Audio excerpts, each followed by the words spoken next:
هنتكلم مع بعض ان شاء الله في فيديو النهاردة عن الشنطة اللي هتاخديها معاكي في منى وعرفات والمزدلفة. هتحطي فيها ايه وهتاخدي فيها ايه معاكي اللي هيفيدك هناك ويشجعك كده ويعينك على الطاعة. ان شاء الله الفيديو ده مهم جدا جدا جدا للنساء وللرجال. بإذن الله تابعي معايا الفيديو للنهاية ان شاء الله هتستفادي. عايزة اقولك ان هنا ممر السعادة. ربنا يرزق كل مشتاق يا رب، اللهم امين. حابة بس افكرك تحطي لايك للفيديو علشان الكل يستفيد من الفيديو، والدل على الخير كفاعله كما قال النبي صلى الله عليه وسلم. أول بند هنتكلم فيه مع بعض وهو بند الأدوية، وأنا شايفة إن ده أهم شيء تاخديه معاكي هي الأدوية بتاعتك علشان ما تنسيش وما لا قدر الله ما يحصل لكيش أي مضاعفات، وتقضي الحج بتاعك كده في أريحية وطمأنينة من غير ألم ولا مرض يا رب، اللهم أمين. أول شيء لو حضرتك أو حضرتك في أدوية معينة بتاخدوها لأمراض مزمنة لا قدر الله، ربنا يشفي ويعافي كل مريض يا رب، ضغط سكر قلب، حتى لو فيكي يعني تاخدي دواء الأملاح ما تستهتريش وتقولي مش مشكلة باخده لما ارجع. على فكرة الحاجات دي ليها أثر، يعني ايه، لها آثار جانبية، يعني ما بتكمليش العلاج بتاعك. علشان حصلت معانا وحد قريبي يعني قريب جدا مني ما خدش الأدوية بتاعته حتى بتاعت الأملاح واستهتر بالموضوع وقال لا خلاص. عايزة أقولك إني لا قدر الله يعني ربنا يشفي كل مريض، مغص كلوي وصريخ وصويت، ويعني ربنا يعافي كل مريض يا رب، اللهم امين. فانا بس حتى الحاجات الصغيره حابه ان انا افكرك بيها علشان ما تقعيش في اي خطأ من كتر الزحام. في مستشفيات وفي بس ما حدش، يعني انت فاهمه، انت الدنيا مهوله ولا كأننا كده اهوال يوم القيامه.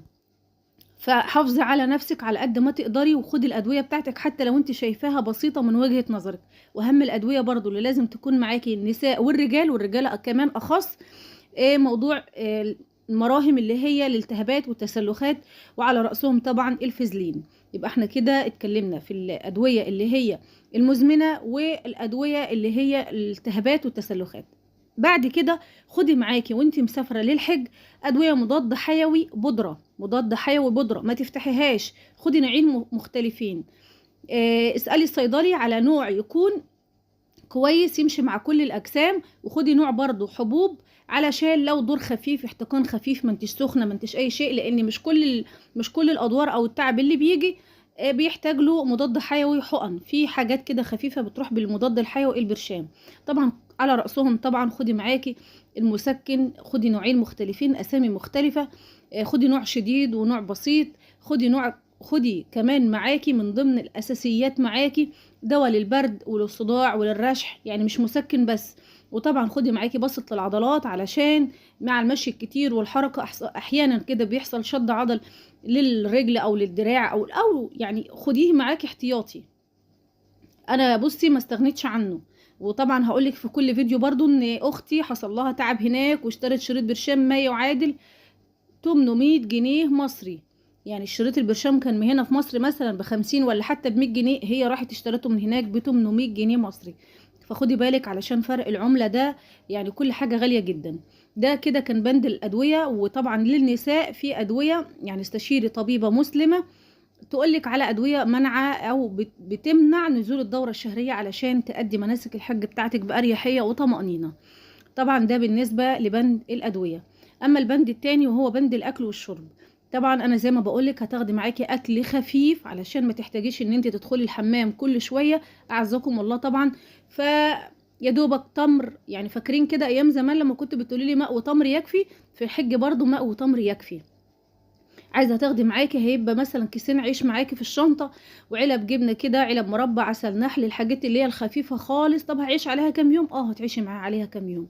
اصلا انت من كتر العباده والذكر والصلاه هيبقى يعني انت يعني مهم الفرحه كمان، يعني الواحد كده بتبقي فرحانه، ما بتبقيش حاسه باي جوع ولا اي عطش ولا اي حاجه خالص. طب بالنسبه هناك برضو في وجبات بتتوزع مجانا. عايزه اقولك ان انت لو حد عرض عليكي او عزم عليكي باي اكل انت ما انتش عارفاه وما انتش عارفه الاكل اللي بتاكليه ده ايه، يعني النصيحه مني ليكي ما تاكليش منه. انت معدتك مش متعوده على البهارات الكتير او الحاجات اللي هي الغريبه، فما ما تحاوليش ان انت تعرضي نفسك لمغص او تلبك او اي شيء ان هو يعوق حركتك او ان هو يتعبك ويمرضك حتى لو ساعات قليله. فاهمه ازاي؟ طبعا مع الادويه انت هتاخدي معاكي مطهر مع ومغص الاسهال، والادويه دي كلها اساسيه معاكي. فانا بس بالنسبه نصيحه لاخواتي كمان اللي هم حاجزين الفنادق بالاكل والشرب، خدي بالك من نوعيه الاكل اللي هتاكليها. ان شاء الله تاكلي جبن بس في الفطار وفي الغداء وفي العشاء، بدام انت ما انتش عارفه نوعيه الاكل اللي هتتقدم لك. اللحمه يا دوبك كليها مسلوقه بس، الفراخ يا دوبك لو تقدري تاكليها مسلوقه ومحمره بس كده بدون اي اضافات تانية، علشان بس تتفادي موضوع المغص وموضوع التقلصات وموضوع يعني انت فاهمه انت ترجيع او اي حاجه، لان معدتك مش متعوده على الاكل او نوعيه البهارات اللي بتتحط في الاكل. ده بالنسبه للاكل. وخدي معاكي برضو زي ما بقولك، لو انت نفسك علب تونه او اي شيء، وطبقين فاضيين، معلقه ليمونه.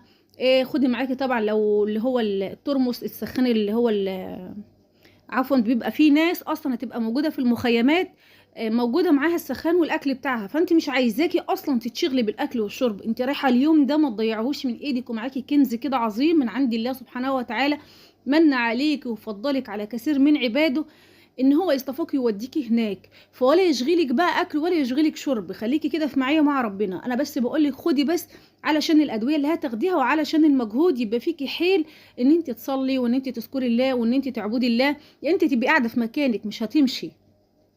غير طبعا العمره، لان بتبقى مجهود وبتروحي تعملي عمره كل يوم وبترجعي مثلا، فانما انت كده كده قاعده فمش هتجوعي.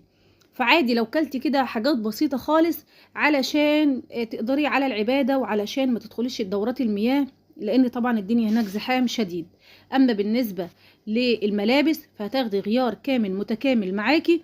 في ناس بتقول غيارين، وانا مش عايزة اتقل عليك الشنطة، هو غيار واحد بس، لان انت هتكوني مغتسلة في الفندق ولابسه الغيار اللي انت رايحه بيه ده نظيف، يعني ممكن ده يقعد معاكي يومين. الغيار التاني ده هتاخديه معاكي احتياطي احتياطي، يعني مش كل شويه تغيري او تشغلي نفسك باي حاجه تانية. خدي معاكي الحجاب بتاعك غيار تاني معاكي، شرابين يكونوا احتياطي معاكي، المزيل العرق طبعا اللي هو بدون رائحه يكون معاكي، الحاجات الشخصيه الفوط الصحيه. الغيار الداخلي اساسي يكون معاكي غيارين علشان الطهاره، وعلشان تبقي على طول جاهزه للصلاه وجاهزه للعباده، ما يعوقكيش ما فيش اي حاجه تعوقك يعني. ربنا يا رب كده يتقبل مني ومنكم صالح الأعمال، اللهم أمين. ده بند الملابس. طبعا الحذاء، اشتري حذاء طبي، دي نصيحتي اللي كنت بقولك عليها، حاجة مهمة جدا جدا وهتعينك. بص هتريحك جدا. هتقولي لي هتريحني ازاي في العبادة يا مرادة؟ ما انت لما تروحي المنى وعرفات ما انت هتمشي، او يعني في شباب هيمشي، في نساء هتمشي. اشتري من وانت بتشتري في بلدك اللبس بتاعك، او بتشتري الحذاء، نقي النوعية بتاعته تكون طبية ومريحة علشان تقدري تمشي بيه، لان راحة الجسم بتبدأ من القدمين. يعني عايزة اقولك ان انا كنت واخدة حذاء وشارياه والله غالي، هو ضاع مني هناك وروحت الفندق بالشراب، بس عايزة اقولك ان انا ما زعلتش عليه، لان اليومين اللي انا لبستهم فيه يعني اثروا عليا طول العمرة طول العمرة وانا بشتكي برجليا. فمحدش نصحني او ما لقيتش حد يقدم لي النصيحة. فخلي بالك موضوع الحذاء ده مهم جدا جدا جدا، وانت بتشتري اختاري نوعية طبية يكون النعل بتاعها طبي، وانت في المحل اسألي البائع اللي في المحل قولي انا عايزة حاجة طبية تكون مريحة في المشي وفي الحركة، وتمشي كده البسيه كده راحة جاية كده في المحل، ان لقيتيه مريح في رجليكي اشتريه، لقيتيه ناشف وهيتعبك كده رجليكي بلاش منه، علشان ده اكتر حاجة يعني بصي بتتعب الواحد وبتقرف الواحد. فده بالنسبة للحذاء. طبعا خدي معاكي نضارة علشان الشمس او شمسية، واخواتنا الرجالة برضو هياخدوا معاهم شمسية، لان هم ممنوع ان هم يلبسوا كاب لان هيكونوا محرمين. اما النساء تقدري يا اما تلبسي نضارة يا اما تلبسي كاب يا اما شمسية، المهم ان اي حاجة تحميكي بس عن الشمس. والملابس الداخلية بتاعتك هاتيها قطن، وحاولي ان انت ابعدي عن الالوان الغامقة بحيث ان انت تعكسي ضوء الشمس عنك. لو لبستي حاجة سودا كلك اسود كده واللي الداخلي غوامق بتسحبي الحراره عليكي وبتسحبي الشمس بحالها عندك. فالبسي حتى اللبس الداخلي، لو انت بتحبي الغوامق البسي اللبس الداخلي يكون فواتح شويه علشان يعكس ضوء الشمس عنك، ولا قدر الله ما تمرضيش ويحصل لكيش ضربات شمس. ده بالنسبه لللبس. اما بالنسبه بقى للفلوس والمتعلقات الشخصيه، فان شاء الله هسيب لك لينك الفيديو ازاي تحافظي على فلوسك طول فتره الحج بطريقه، يعني بصي طريقه امهاتنا بتاعت زمان، اللي هي بتحط الكيس كده في الملابس الداخليه، كيس قماش كده بتفصليه عند بتاع هوريكي شكله في الفيديو ان شاء الله، هسيب لك رابط الفيديو، بس انا حبيت ان انا اقول لك عليه عشان اللي مكسل او اللي مش حابب ان هو يشوف الفيديو. كيس قماش بيتفصل وبتركب له استك، وبتربطيه الاستك بتاعه بعقده كده معينه، مش الرباط العادي بتاعنا، لا بعقده كده معينه، بتلبسيه في اللبس الداخلي بتاعك، في في لبس البرا، في اللبس الداخلي بتاع النساء. ما تسيبيش حاجه غاليه ليكي في الفندق. الورق اللي هو يعني الورق والباسبور والحاجات دي، يا اما تسيبيها في اداره الفندق في الامانات، يا اما تسيبيها مع المشرف بتاعك علشان ما تفضليش رايحه جايه بيها ولا قدر الله يحصل سرقه ليها او يحصل تلف او تضيع او يقع عليها ميه او ما شابه ذلك. يا اما تفتحي الشنطه الكبيره خالص اللي هي بتاعه الملابس اللي هتسيبيها في الفندق وتحطيها في الارضيه بتاعه الشنطه. كل الشنط بيكون فيها سوسته سحريه كده، بتحطي الورق بتاعك، ما قلتش فلوس، ورق بس، وتقفلي عليها السوسته، وبعد كده ترتبي الهدوم بتاعتك عليها. فخدي بالك، الله يرضى عليكي من موضوع الفلوس والمتعلقات الشخصية والذهب والحاجات دي، حافظي عليها على قد ما تقدري علشان السرقة. فربنا يهدي الجميع ويهدينا ويهدي أنفسنا يا رب، اللهم أمين يا رب. كده أكون قدرت أفيدك بكل شيء يخص الشنطة اللي هتكون معاكي. طب نوع الشنطة هيكون إيه؟ اختاري نوع الشنطة يكون خفيف بحيث إن انت تعرفي تتحركي بيها. لو يعني مش هتقدري تلبسي شنطة، البسيها اللي هي الشنطة بتاعت الظهر. لو مش هتقدري شنطة الظهر، هاتيها بعجل بحيث تسحبيها وما تشيليهاش ولا على ظهرك ولا على كتفك. اما الفلوس الفكة اللي هتصرفي منها، فالبسي الشنطة اللي هي بنلبسها دي كده في 7 كده في رقبتنا كده، دي بتكون سهلة، بتحطي فيها التليفون، بتحطي فيها السبحة، بتحطي فيها المصحف بتاعك. شنطة كده خفيفة اللي هي شنطة الكتف كده، دي بتكون خفيفة. ودايما اوعي تنسي المصحف معاكي علشان تقدري تقرأي قرآن، وتقدري ان انت تذكري الله كتير، وورقة بالاذكار وكشكول كده، كتيب صغير بالقلم وكتيب صغير بالادعية. ما تفوتيش ولا لحظة، نصيحتي لاي حد طالع الحج. والسبحة طبعا الالكترونية او السبحة العادية.